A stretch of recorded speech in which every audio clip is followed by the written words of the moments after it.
So for the final shoot of this 3-shoot project that we did in Manchester, we went for a beauty look and Sophie took care of the makeup.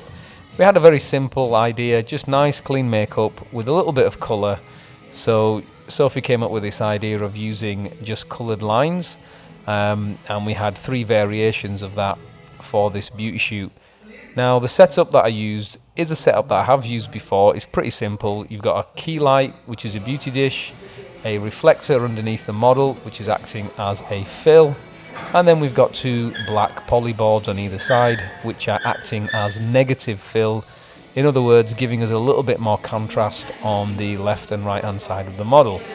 Now the difference of this shoot than the ones that I've done before is the fact that the modifier that I was using was new, and it was a newer beauty dish, which is a foldable beauty dish.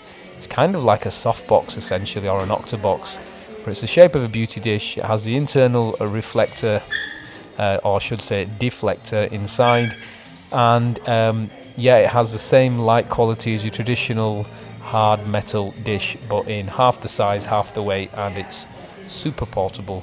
So we've got this on the boom stand directly overhead in line with the camera. It's approximately, I'd say, about a meter up above eye level from the model, and it's a little bit further away than I would regularly use a beauty dish, and that's going to make the light a little bit more punchy, a little bit more contrasty. But I was really pleased with the quality of light this modifier produced. It was soft, but at the same time it had a nice kick to it. I wasn't using a silver beauty dish. It was white, which is generally a little bit softer in the highlights. Therefore, you don't always need to have the outer diffusion panel. You can get rid of that, and that will give you just a really nice quality of light. The beauty dish is about a meter away from the model as well, and just a meter high. So I'm pointing it right down towards her nose, or kind of chin area, I should say. It's not an exact science, to be honest. Just get it in the rough area.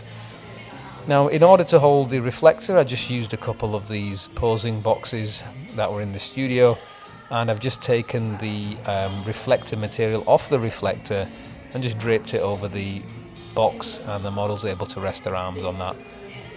Now, in terms of the actual settings on the camera, I'm shooting at f11 here on the G Master 24-105 Sony A73.